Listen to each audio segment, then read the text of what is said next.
session, and let me just introduce myself. So, what has been my trajectory, right? So, I did my civil engineering in 2021 from IIT Bombay.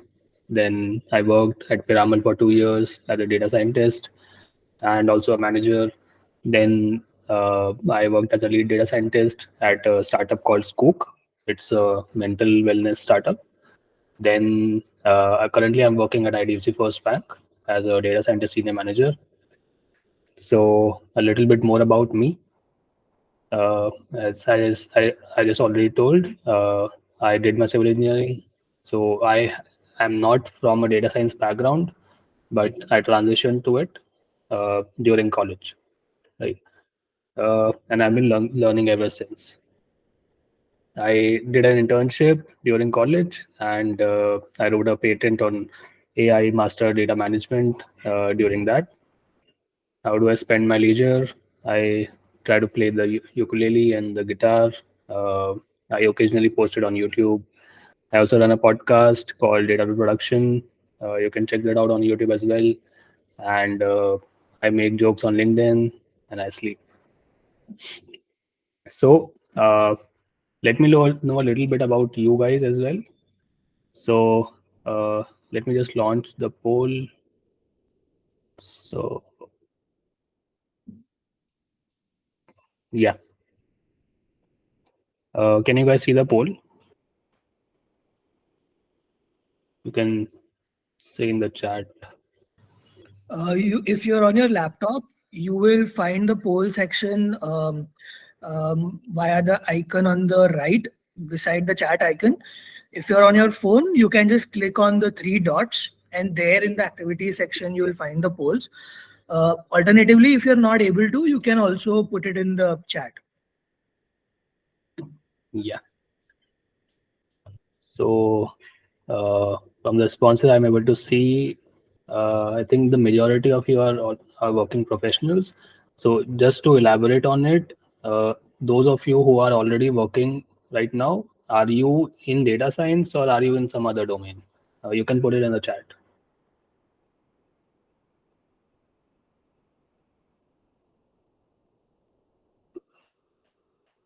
Okay, so Murali is a product manager, Aditi is in data science, Mohammed is in healthcare, Dhrudeep is in analytics, Parikshit is an analyst, Vidur is in product, Monish is in product, Rajat is in development. What do you mean by development?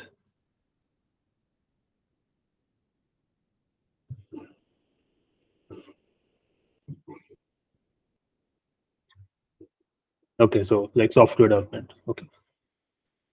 Jayashankar is an IT manager.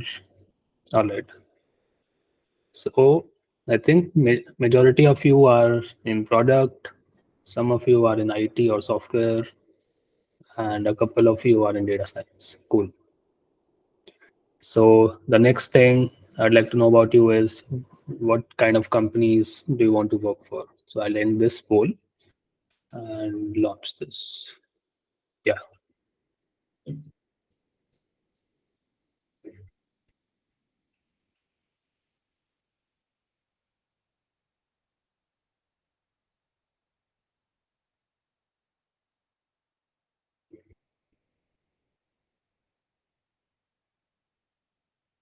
Okay, so majority of you want to be in a product-based role.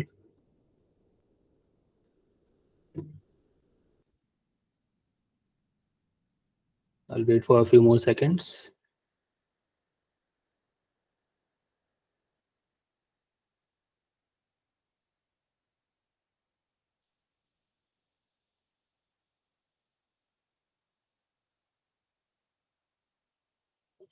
So I guess not a lot of you want to be in Mang anymore, right? Because of the recent layoffs, I guess.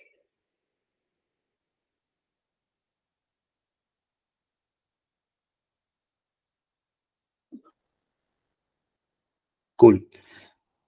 The next thing, what is the situation that you are in right now?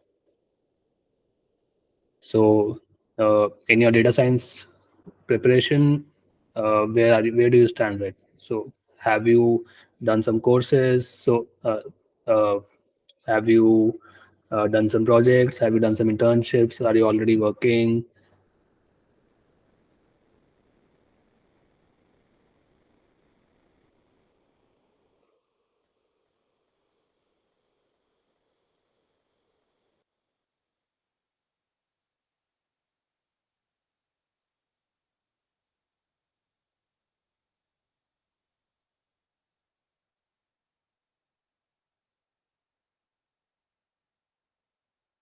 Rajat says he has done an internship on machine learning in college. Okay.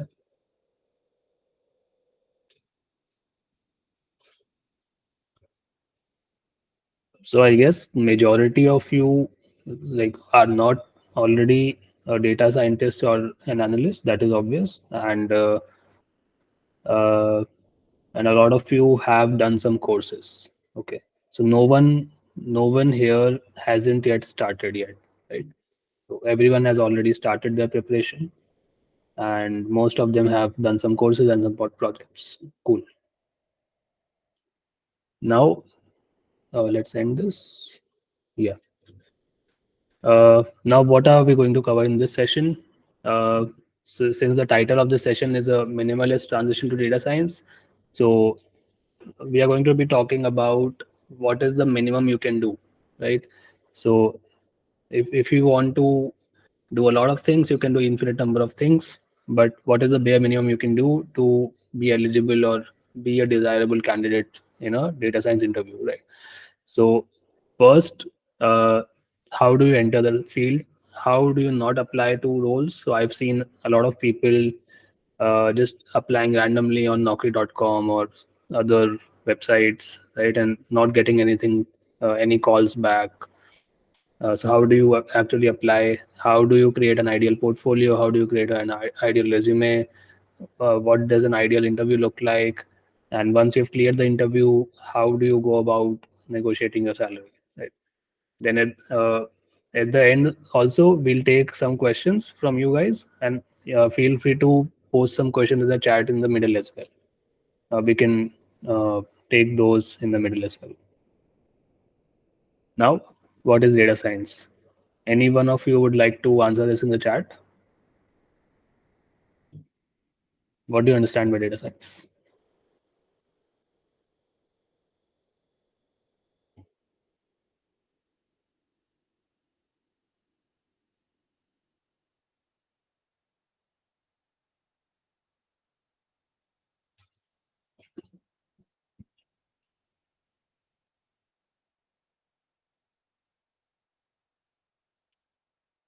So, utilizing raw data the best possible way, yes.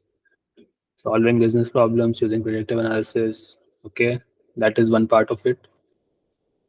Science of drawing insights from the data, yes.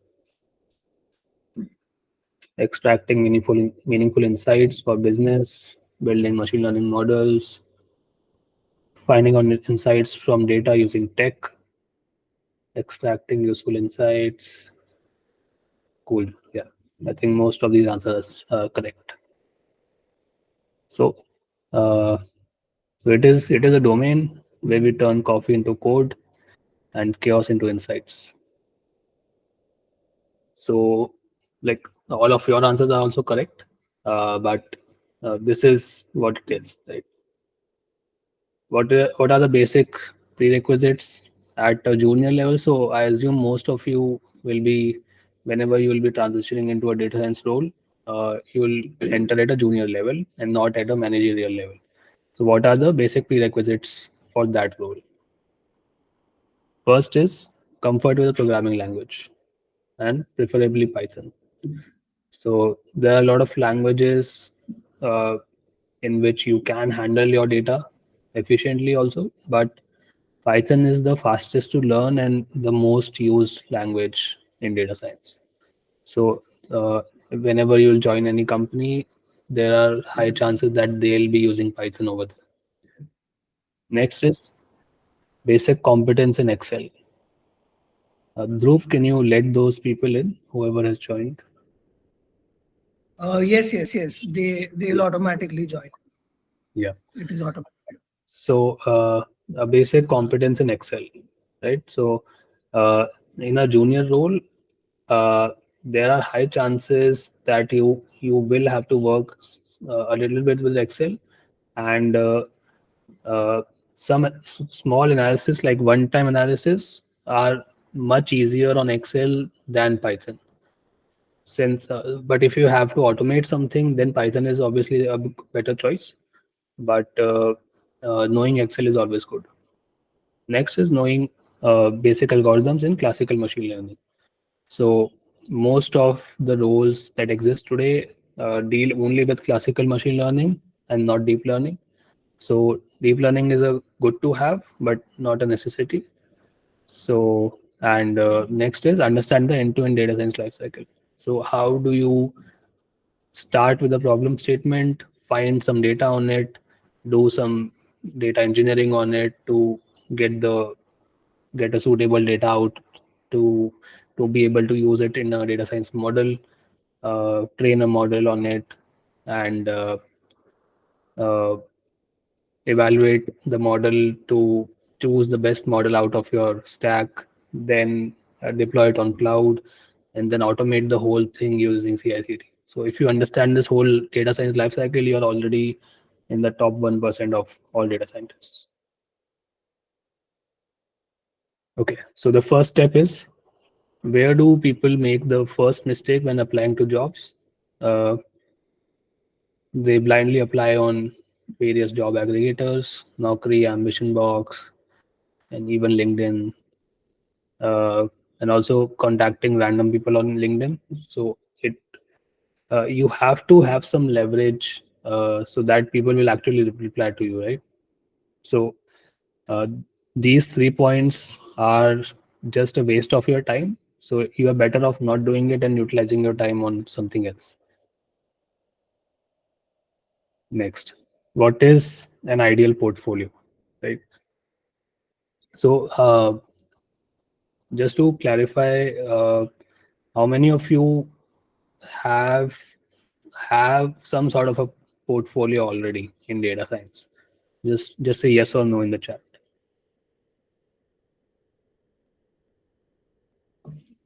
So Prajwal has, Aditi has, Monish has, Rodeep has. So 4 people say yes, uh, 3 are no, Shubham is yes. So it's like, I think 60% of you already have some sort of a portfolio in place already.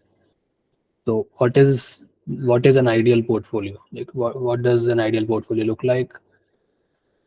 First point, at least 3 end-to-end projects. So whenever I see any portfolio, let's say on GitHub or let's say even on any resume, right? So what I usually see when I review resumes, uh, they are like very standard projects that and also those projects everyone has on their resumes.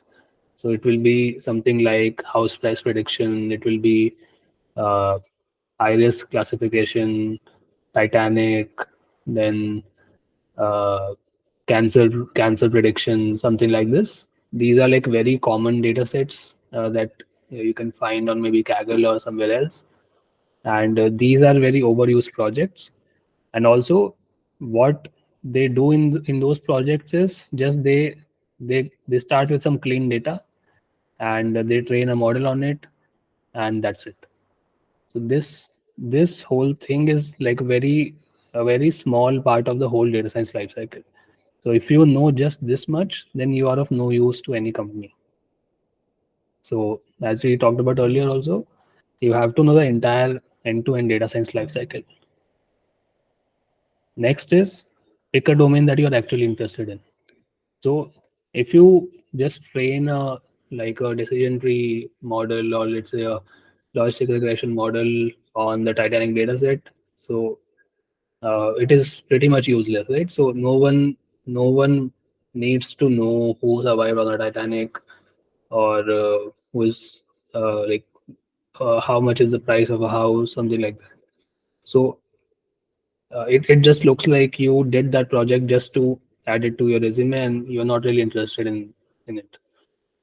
So actually pick a domain that you are interested in, so that uh, and also try to pick a domain of the company that you are interested in. So let's say if you are interested to join Swiggy, right? So pick a problem from that domain. So what does Swiggy solve? Swiggy solves a lot of problems in food delivery. How do you estimate the time of uh, when the order will reach the customer? How do you figure out how to assign the delivery persons to which orders, right? How do you decide the route they'll take?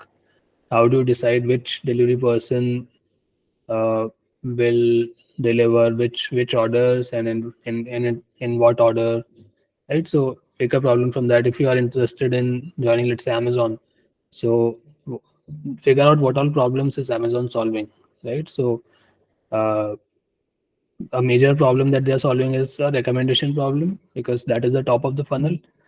uh, so whenever a user goes to the website, so which product should be on the top, so that the propensity to buy it is the highest, right? And on the delivery side, what order should the orders be delivered in, so that there is the cost is the least, right? So pick the set of companies that you want to work for and try to solve from problem statements from that domain. That will actually show your interest in it. Then create or show real impact with your projects. So it does not matter uh, if you just train a simple model. uh, the simplest of the models can have largest of the impacts, right? uh, show the impact in terms of numbers. So if you increase the model performance by, let's say, 2%, even that 2% increase can be huge for a big company, since it is operating on such a huge scale. So it can be like millions of dollars of more revenue per year. So try to show that impact, because companies are interested to make money, right? They are not interested to make good models unless it is a research company. Next, how does an ideal resume look? So any questions up till here, you can put it in the chat. So how does an ideal resume look like? You have to tell a coherent story with your resume. So uh, you have to basically either you already have a story, or you create a story with what you already have. So you can do either of these. So Dhrudeep is asking, what is the best way to showcase a portfolio? I think GitHub and LinkedIn are the two best tools to showcase it. Uh, Create good quality repos on GitHub and talk about it on LinkedIn. I think this is the best way.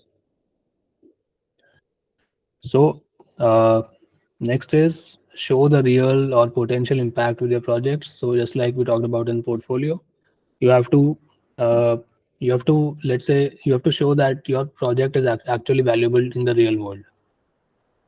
Next is make it neat and easily readable. So I've seen some resumes that are very cluttered, and the hiring manager doesn't even feel the want to read that, because it is so cluttered, right? It is not pleasing to the eye. So even if that resume has a lot of good projects, it will not get shortlisted because no one has read it, right? So make it neat. Then use the white space efficiently. So the resume, I think, is I think your most valuable real estate that you have, because it has the potential to get you a lot of money later. So use that space efficiently.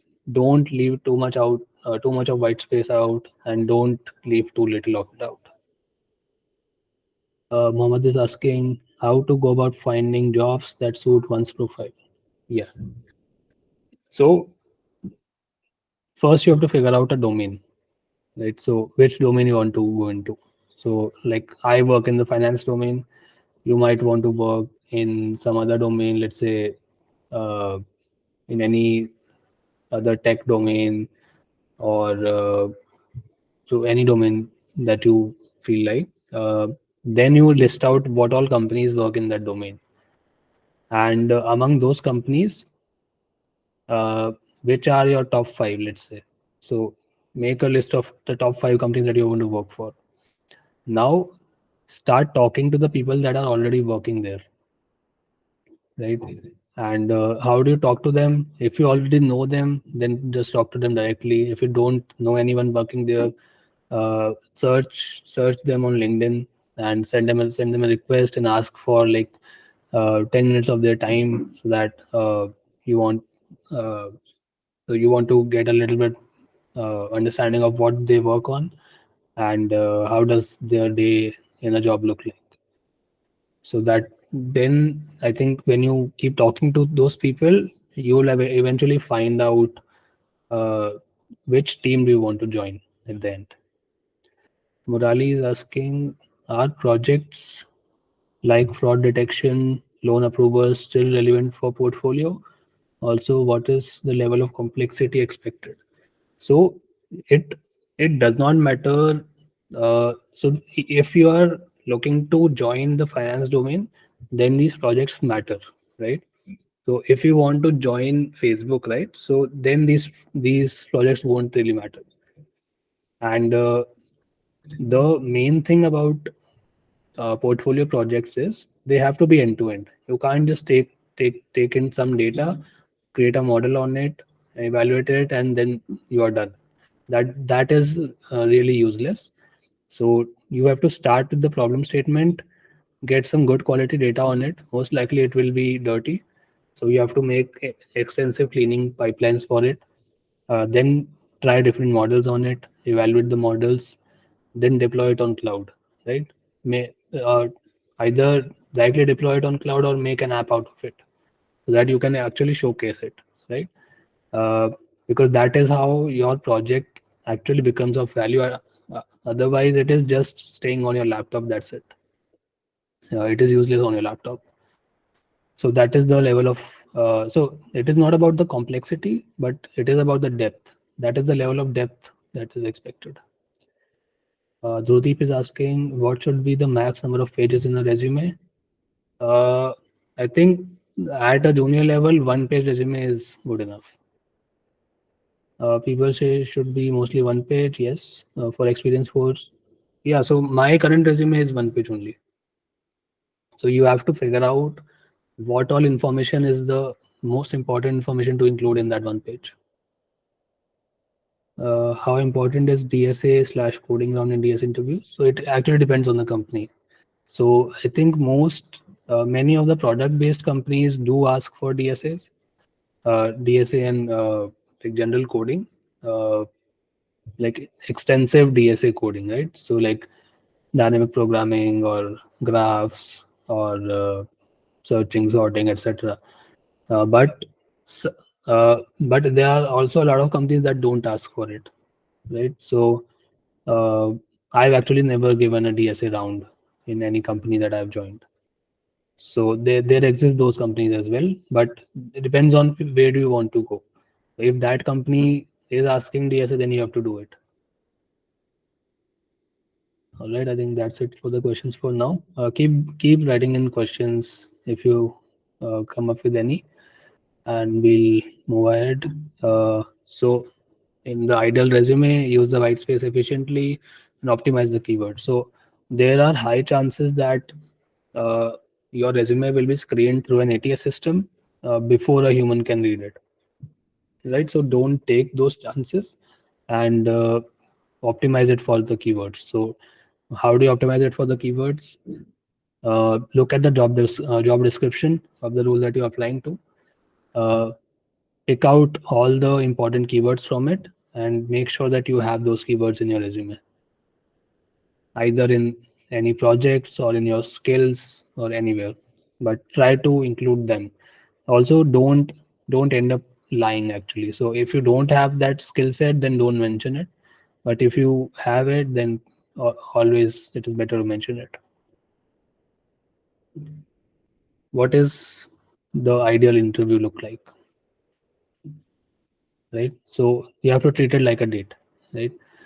Uh, it is treated like just a discussion to find out the best fit for both of you people. So your recruiter and you know the interviewer.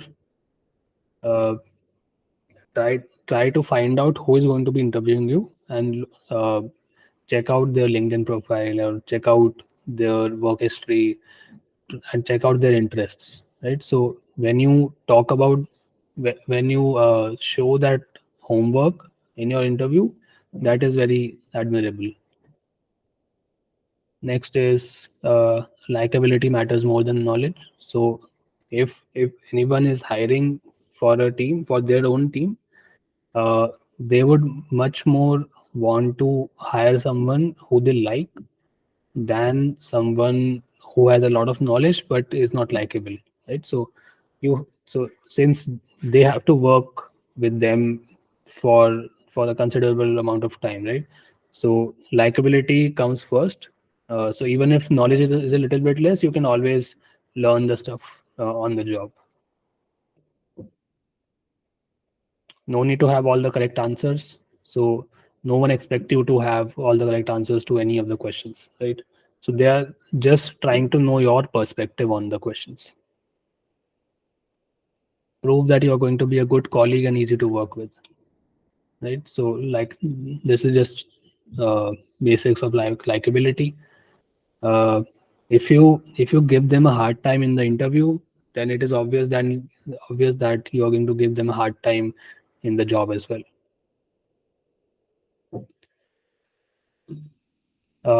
Before we come to this, any questions yet?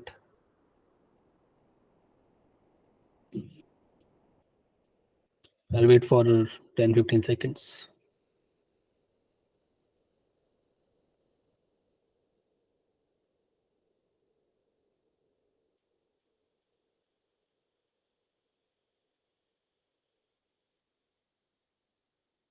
I think we don't have any questions. Okay, Dhruv has just asked.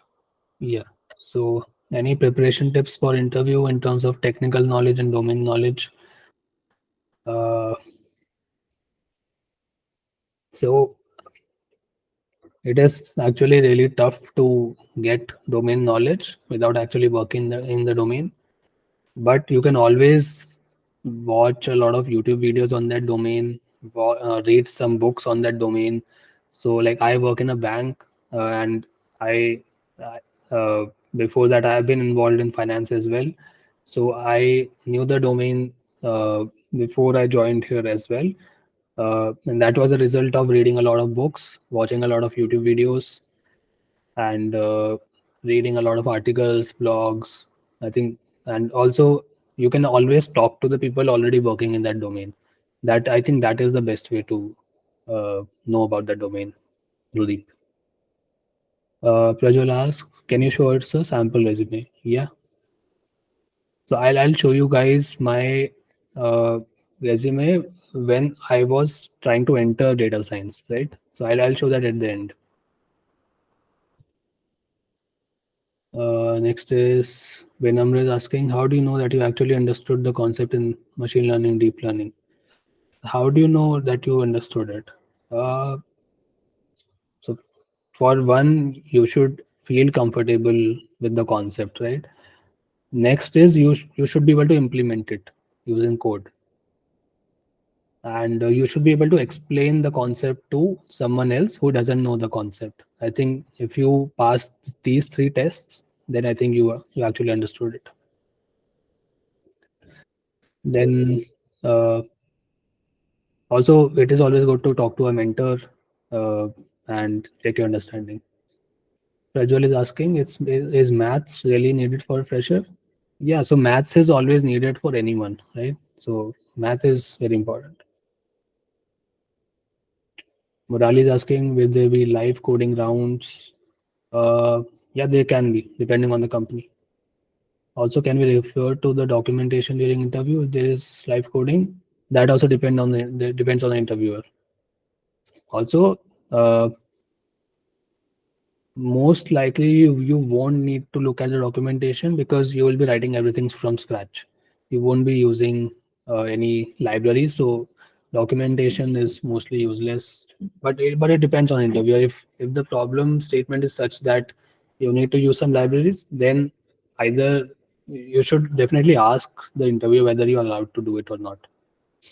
And or if you're not allowed to do it, then probably the interviewer will help you with uh, some of the libraries. Do you recommend working across the domain or specialize in one domain? So I think it depends on you. So I don't recommend any of these. So let's say you enter a domain, you enter the finance domain, you work for a year or a year and a half, and you end up not liking it, then definitely switch the domain, right? Uh, but if it happens that you have switched 3 4 times for in different domains and still you're not liking it, then you might want to uh, rethink your career in data science, because at the end of the day it is uh, the data science process is mostly agnostic of the domain, right? So the domain comes in at the beginning and at the end of a project. In the middle it is agnostic of that, right? So most of it is agnostic. Uh, so so I think there's no harm in working in just one domain or diversifying across different domains. So it depends on you. All right, so let's move ahead. This is the one most important point. How do you do a salary negotiation? Either you already have some leverage or you create the leverage. This is the most important point that you can take away from this session. Uh, so what do I mean by leverage? So either you have other offers, right? That creates some leverage, or you have something that the employer or the recruiter really wants. That is your leverage. So basically, you have to maintain the demand supply equilibrium. So they should have the demand for your skills, and multiple. So if you have multiple offers, that really works in your favor. This is a standard situation when you code, right? So when you actually start coding, or when you actually start learning data science, your confidence goes like this. So initially you feel a lot better, uh, then you drop down. Most people exit the domain during this phase. This is the phase where you have to hold on so that you can enjoy this phase. What are some tools used by a data scientist? Let's see. So these are some languages that you might come across when you work in data science. So I don't use R or Julia. I just use Python and SQL. These are some other tools that are frequently used in data science domain. So Git is really important. Uh, so uh, so even if we'll meet again in a trial session or in the long term mentorship, we'll the first thing we'll be covering is the basics of Git. So because whenever you work in any with any team, right? So multiple people work on the same project, and the version controlling system comes very handy there because multiple people are working on the same code, and you can't wait for someone else to finish before you start your work. You have to work simultaneously. That is where Git and GitHub comes in very handy, and that is like a non-negotiable for a data scientist. What is Jenkins? Jenkins is a CI/CD tool that is used to automate the whole pipeline of data science. Kubernetes allows you to auto scale your product. Docker allows you to containerize your codes.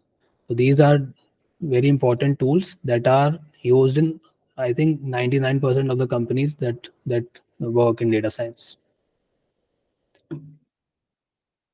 Then you have to use some cloud service to either host your code or schedule your codes, or even all the databases are stored on cloud.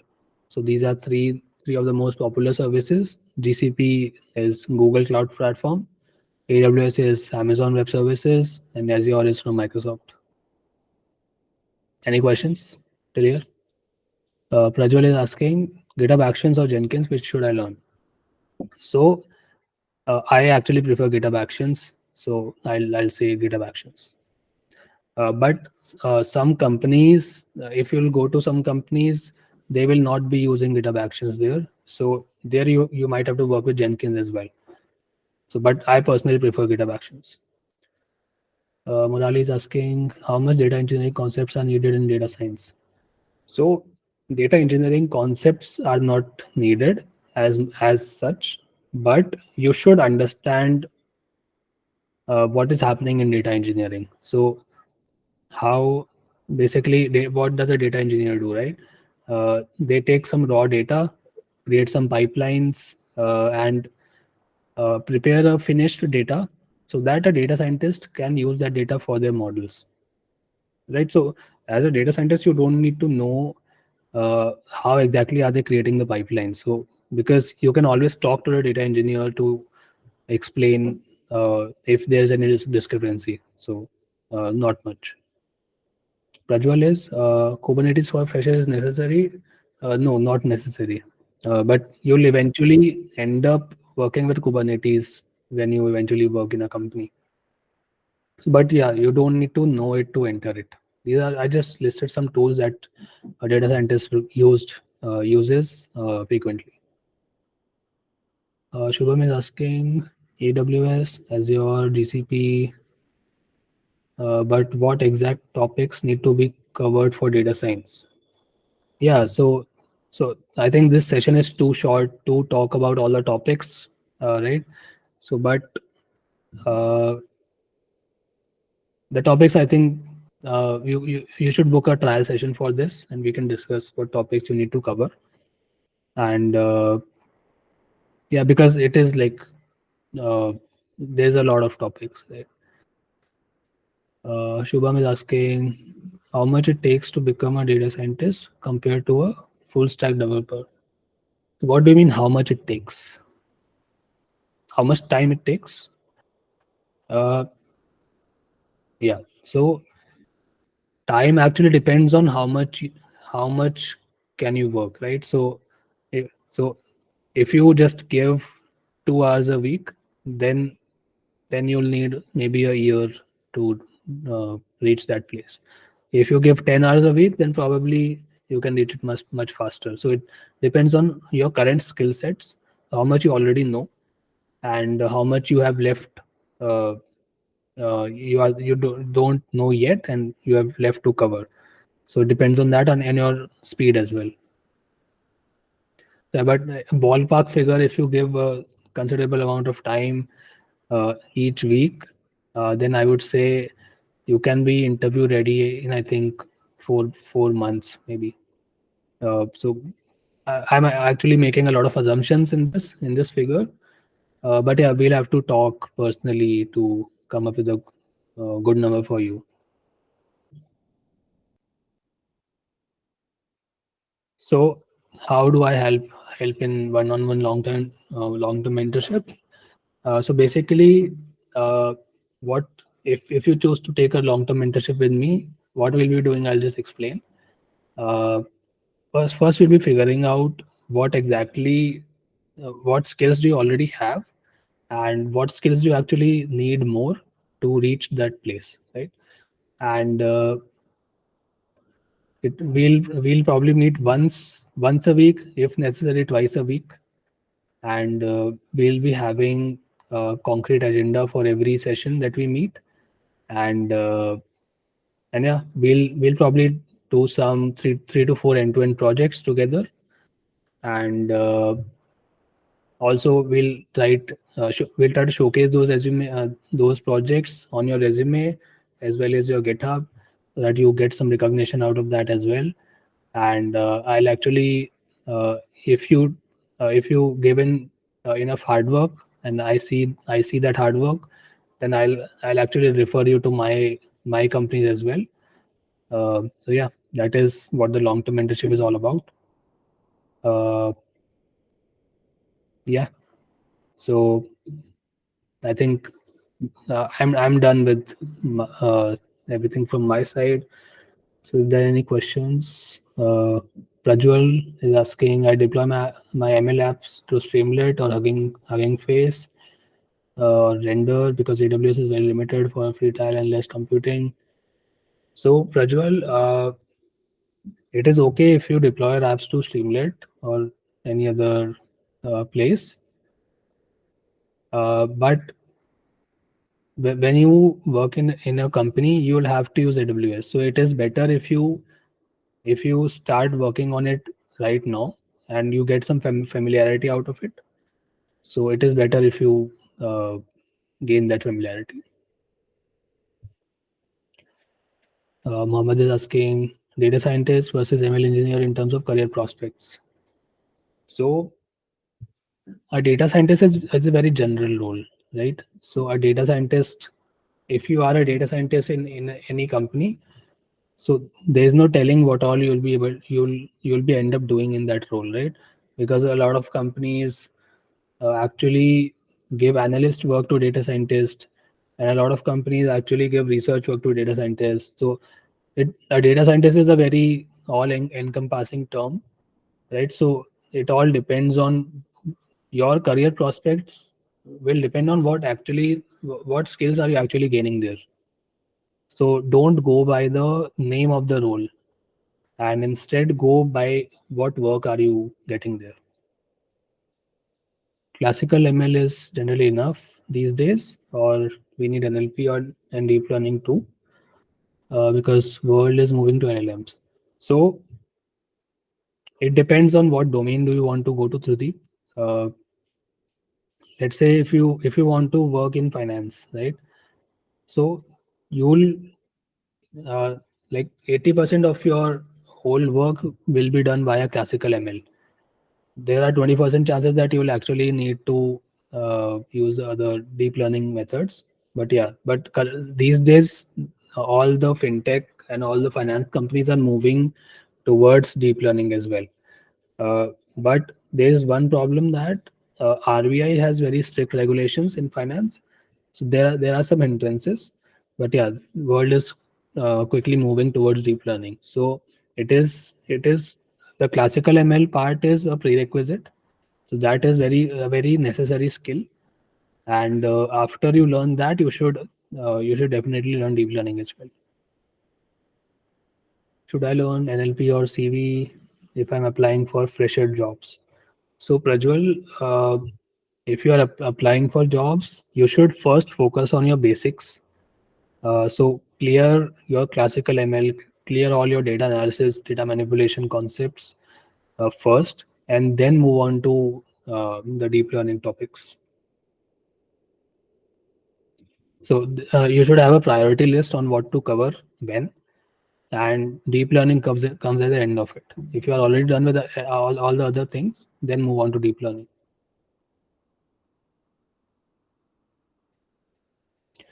Murali is asking, can you give salary ranges in the industry? So I would say for a fresher, your salary as a data scientist can range anywhere from 6 lakhs per annum to 20 lakhs per annum. This is, I think, a broad range. So your salary actually depends on a lot of stuff, like your previous. So in India, actually, the unfortunate thing is that your your future salary depends on your current salary. Your future salary does not depend much on what kind of work you will be doing, right? So it actually depends on a lot on your past.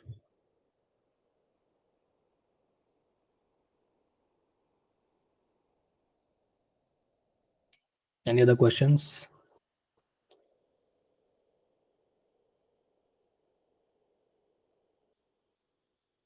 So everyone, so Ro will share a link in the chat. if you want to book a trial session with me or a long-term mentorship with me, you can go to this link and book it. Also, I think there are not a lot of slots left. So, in case you don't get a slot today, I think you should uh, wait till the next month. Then the next month, some slots might get freed up. All right, then. I think all questions are over. Okay, Uh, yeah. So Prajwal, yeah. So I forgot to show the resume. Let me show my resume from uh, I think 3 4 years back. Wait.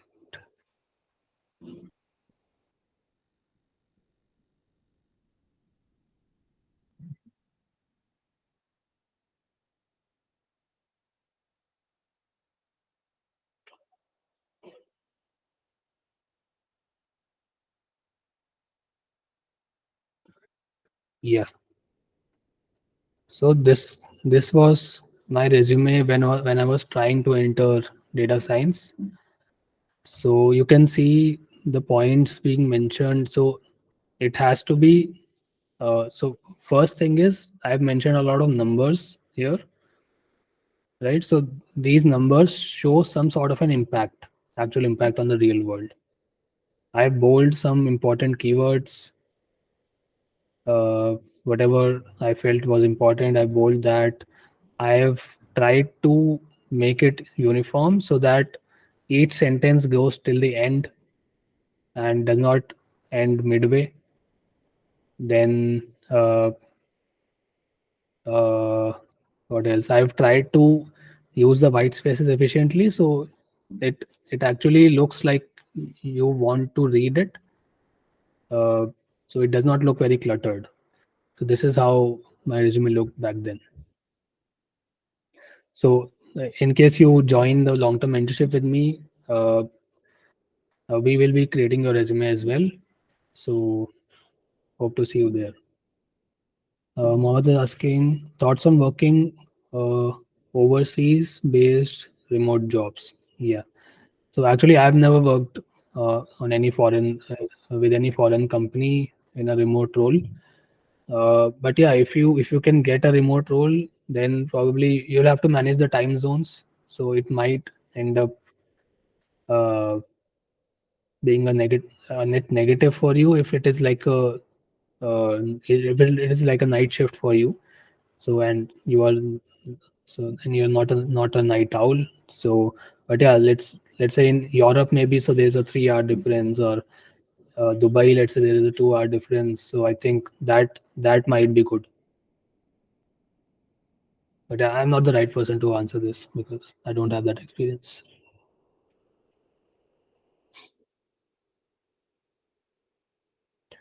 Now let's wait. I'll just wait for 15 or 20 seconds more, and in case there are no other questions, let's end it and see you soon then.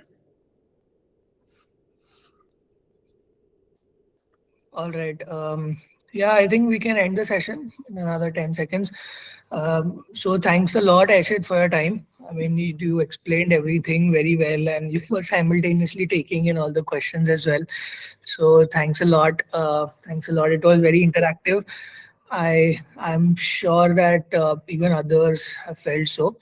We'll just take one last question from Parikshit. He has asked, can we get the PPT? So yes, Parikshit, we will share the PPT that Ashit has prepared and the recording of the video as well. Later on, and you'll also find it on the website, app.replace.in. So you can check it out there. Yeah, and lastly, if you want to know more about it, you can always book the free trial session as well. So I'll be ending the meeting now. Thank you so much, everyone, for joining in. All right. Thanks, Roof. And Yeah, thanks everyone for joining. awesome, awesome, cool. I'll be ending the meeting. Everyone can leave. Thank you.